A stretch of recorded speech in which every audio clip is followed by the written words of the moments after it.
In the dusty, unforgiving expanse of the western frontier lived a young woman whose very existence was deemed an anomaly, a harbinger of ill fortune.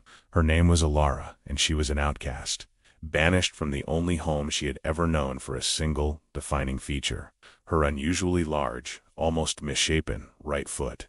They called it a curse, a grotesque deviation, a mark of the devil himself. But in the desolate canyons, where the whispers of the wind carried ancient secrets, she would soon discover that her perceived flaw held a sacred power, a connection to the very earth beneath. For she was banished for her giant foot, until an Apache warrior bowed. "Your feet are sacred here." The sun beat down with merciless intensity on Redemption's hope, baking the dusty main street into a brittle crust.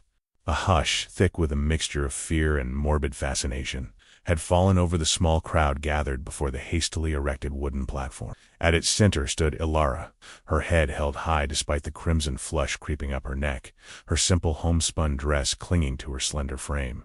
She was perhaps 20, with eyes the color of deep river stone and hair the shade of sun-bleached prairie grass, now escaping in wisps from her braid. But all eyes, all hateful, fearful eyes, were fixed on her feet, both impossibly large, encased in specially crafted leather boots that made them protrude conspicuously from beneath her hem. Each foot was broad, with toes spread wide, almost seeming to grip the earth, organic anomalies that defied the neat, conventional forms of human anatomy. Reverend Silas, a gaunt man with a voice like sandpaper and a soul equally abrasive, stood beside her, Bible clutched like a weapon. "See her, brethren," he thundered, his gaze sweeping over the townsfolk, some of whom had once shared meals with Alara's family. "A blight upon our community, a vessel of deformity, sent by the serpent to test our faith, to draw us from God's righteous path." His words were scripture twisted into venom, feeding the superstition that had festered in the town since the last crop failure and the outbreak of fever. Her unnatural form, those monstrous feet, are a mark of ill omen, brought drought and sickness upon. "Let us cast her out, lest her curse consume us all." A wave of murmured agreement, a mix of fear and relief at having a tangible scapegoat, rippled through the crowd. Alara felt the familiar sting of tears, but refused to let them fall. She would not give them that satisfaction. As the crude wagon meant to carry her away was brought forward, a small hand-carved wooden bird, a relic of her lost childhood, slipped from her trembling fingers and fell into the dust. She did not stoop to retrieve it. There was nothing left for her here. Alara's life and Redemption's hope had always been lived on the fringes. Her parents, kind but burdened, had shielded her as best they could from the whispers and averted gazes, but the world outside their small cabin was cruel. Children had pointed and mocked her awkward, labored gait, their parents offering pity laced with disgust. She was an outsider, an anomaly, a permanent other, yet her isolation had bred a quiet resilience, a fierce independence. Her hands, though calloused from labor, could sew intricate patterns with a needle, a skill she'd learned from her mother. Her observation skills were honed by years of watching the world from a distance, seeing details others missed. She knew the names of every local herb, could track a rabbit by the faintest disturbance of dew on grass, and could predict weather patterns by the scent of the air. Her large feet, while a constant source of pain and humiliation, had also granted her an unusual sense of balance and a deeper connection to the ground beneath her, making her surprisingly stable and sure-footed over rough terrain, despite their unwieldy size. An ironic strength, born from her greatest perceived weakness. She yearned for acceptance, but had learned to expect none. As the wagon rattled away from the receding dust cloud that marked Redemption's hope, Alara's internal conflict solidified. Her heart ached, a hollow, bitter ache. The easy path, the path of surrender, would be to simply wander until she found a secluded spot, a forgotten hollow where she could eventually succumb to the elements, fading away like a forgotten memory. But a flicker, small yet insistent, sparked within her, a defiance. Could there truly be no place, no people, who would see past her physical difference, who would look at her oversized feet and see, not deformity but something else entirely? The thought was a dangerous whisper, a forbidden hope, but as the sun began to dip, painting the vast sky in fiery hues, she made her choice. She would survive. She would resist the internalized shame. She would find a place where her humanity was recognized, perhaps even valued. This was not merely survival. It was a desperate moral quest for belonging. Days blurred into a grueling struggle for Alara. She found herself deep in the labyrinthine canyons that snaked through the unforgiving landscape, a wild, untamed frontier that served as a brutal, invisible boundary between the dwindling white settlements and the vast, ancient lands of the Apache. It was a place whispered about in fearful tones, a territory few white settlers dared to tread. Her skills, honed in solitude, were put to the test, foraging for edible roots and berries, patiently trapping small game, her large feet surprisingly stable and efficient as she navigated precarious rock faces and treacherous inclines. Despite their ungainly appearance, they provided an unexpected advantage, a broader base of support that kept her steady on loose scree and narrow ledges. The sun was a relentless blacksmith, forging her will in its heat. One sweltering afternoon, while searching for a hidden water source, she stumbled upon a sight that seized her breath and froze her blood. Curled amidst the gnarled roots of a desert ironwood near a bone-dry creek bed was a small Apache child. No older than 5 or 6, the child was gravely injured, a deep gash weeping blood on their tiny arm, their body unconscious and alarmingly still, clearly alone, abandoned during some hasty retreat or ambush. The child was vulnerable, a morsel for opportunistic scavengers. The sight triggered an immediate cascade of Alara's ingrained fears. Apache, the enemy, savages. The words of Reverend Silas, the terrifying talus of raids, all of it screamed at her to turn and flee, to abandon the child to its fate.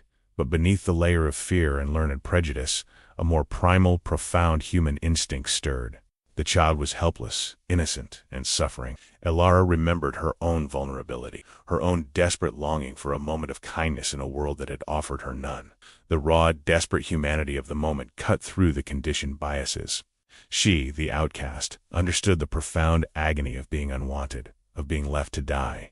Her different nature, her experience on the fringes, allowed her to connect with the child's plight on a level that transcended cultural divides.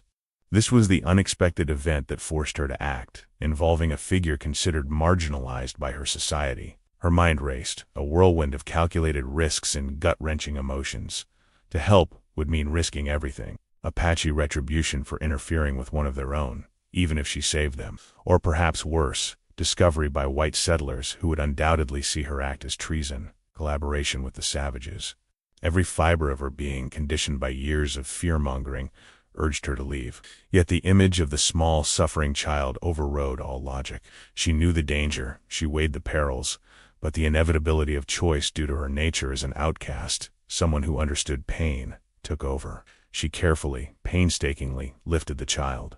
It was a feat made difficult by her own exhaustion and the child's limp weight, but her large feet surprisingly provided an anchor, a steady balance on the uneven terrain as she cradled the small body. She chose empathy, compassion, and human connection over self-preservation and societal expectation. She knew what she should do, according to the teachings of redemption's hope. But she did what she felt was right, guided by a nascent morality that transcended all boundaries. She found a secluded, hidden cave, a secret she had discovered in her solitary wanderings, and began to tend to the child's wounds with the rudimentary knowledge of herbs she possessed. Alara's act of kindness could not, remain a secret in the vast, echoing canyons. Within days, the air thickened with an almost imperceptible hum of activity, a sense of heightened presence. An Apache search party, a silent, disciplined force led by the stoic and watchful warrior Kale, was relentlessly tracking their missing child. His face, etched with a mixture of grief and grim determination, rarely betrayed emotion, but his eyes missed nothing. Simultaneously, a crude posse from Redemption's Hope, agitated by rumors of recent Apache sightings and still buzzing with the self-righteous fervor of Alara's banishment, ventured further into the Forbidden's territory than usual. They were led by the town's most prominent cattle rancher, a man named Jedediah Pike, who saw Alara's disappearance as a personal affront, a challenge to their authority. Pike, with his band of armed, wary men, was seeking to ensure Alara didn't return, or perhaps to find her and prove her banishment was justified. Alara, caring for the slowly recovering child in the cool, shaded recesses of her hidden cave, heard them both. Distant cries carried on the wind, the heavy thud of horse hooves echoing through the canyons,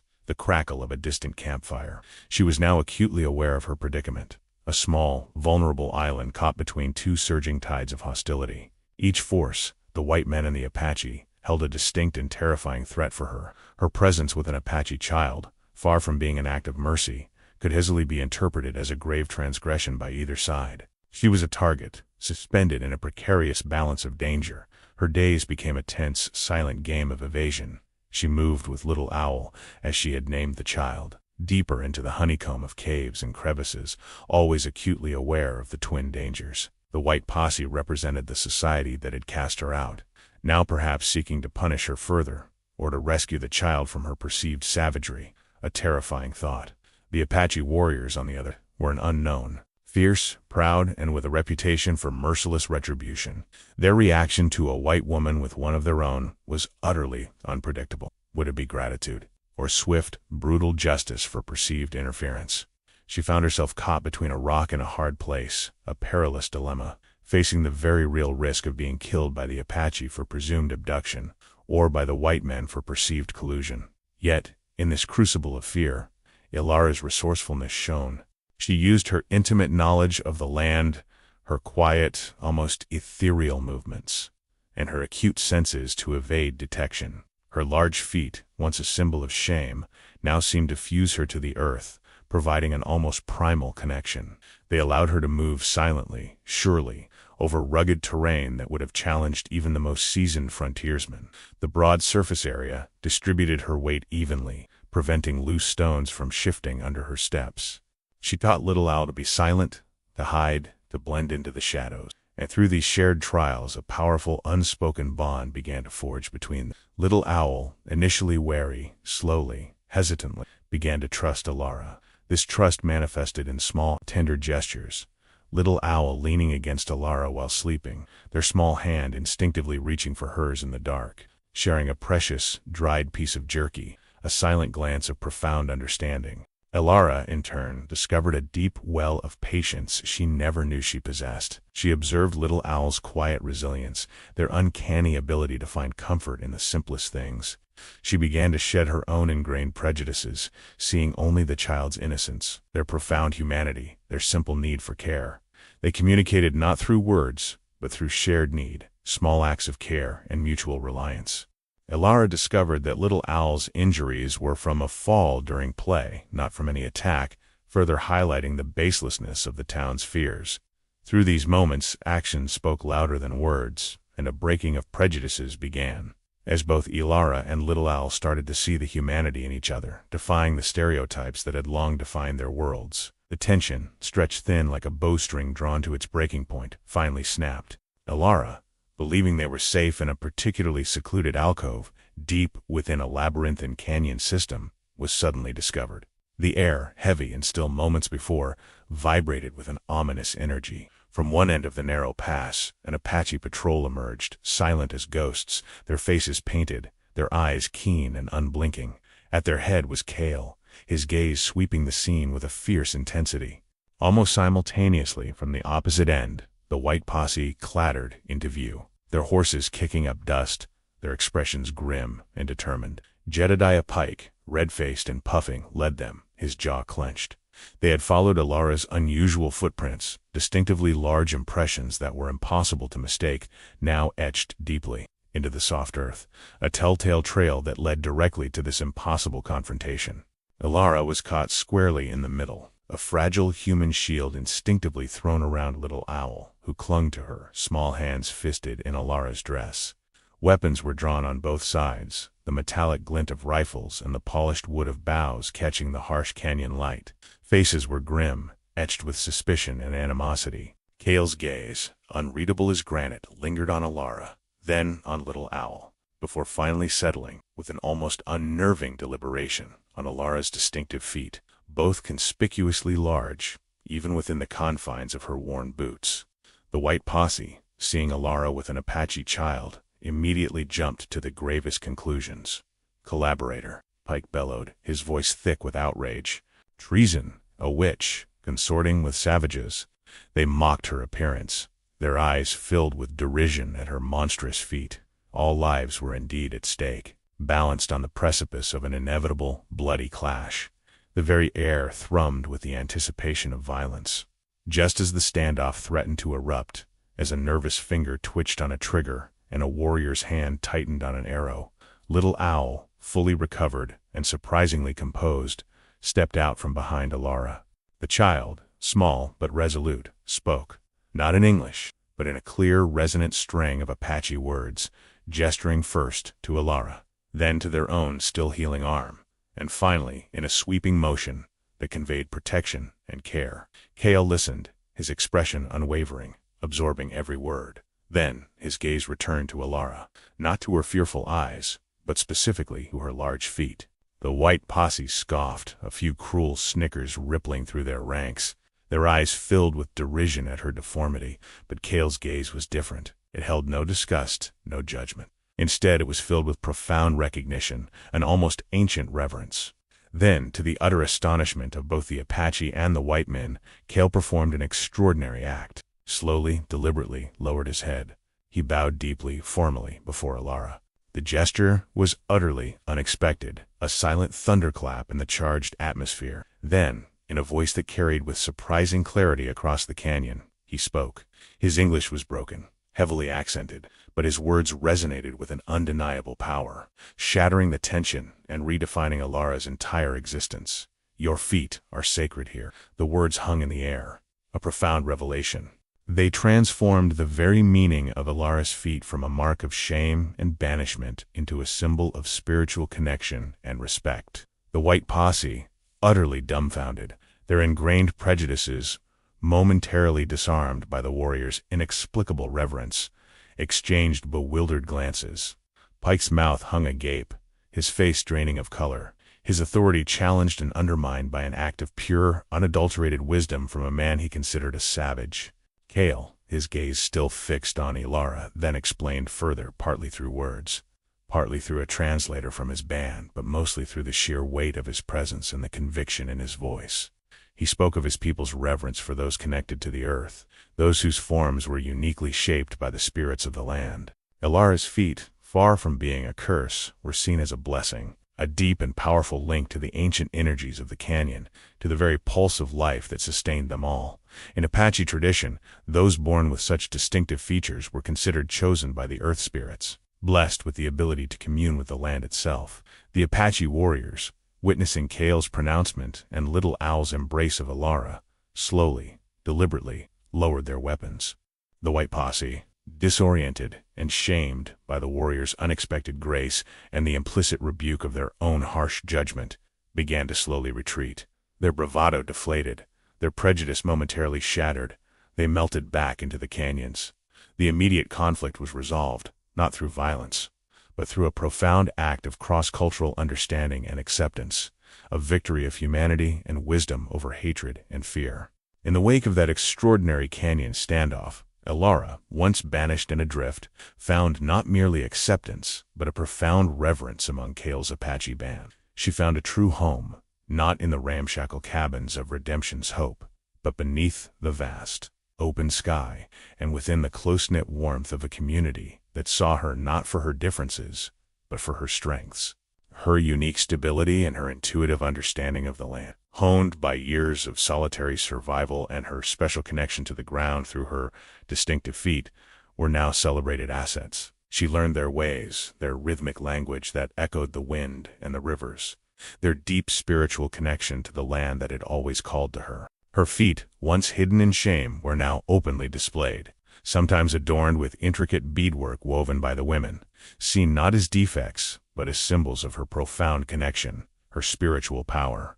A new equilibrium was established, not just for Alara, but for the perception of difference itself. It was a status quo founded on peace, mutual respect, and a sturdy bridge built between the fragmented worlds of her past and her transformed present. Alara, the outcast, had become Alara, the revered.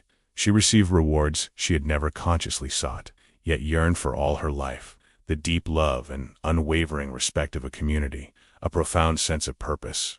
She became a storyteller, weaving tallies by the firelight, a healer, her knowledge of herbs now expanded by ancient Apache wisdom, and perhaps most significantly, a guardian of sacred places, her unique connection to the earth allowing her to sense energies and shifts others could not. The Apache believed her large feet allowed her to feel the earth's heartbeat, to detect underground water sources, and to sense approaching storms through vibrations in the ground. She discovered a strength within herself she never knew she possessed.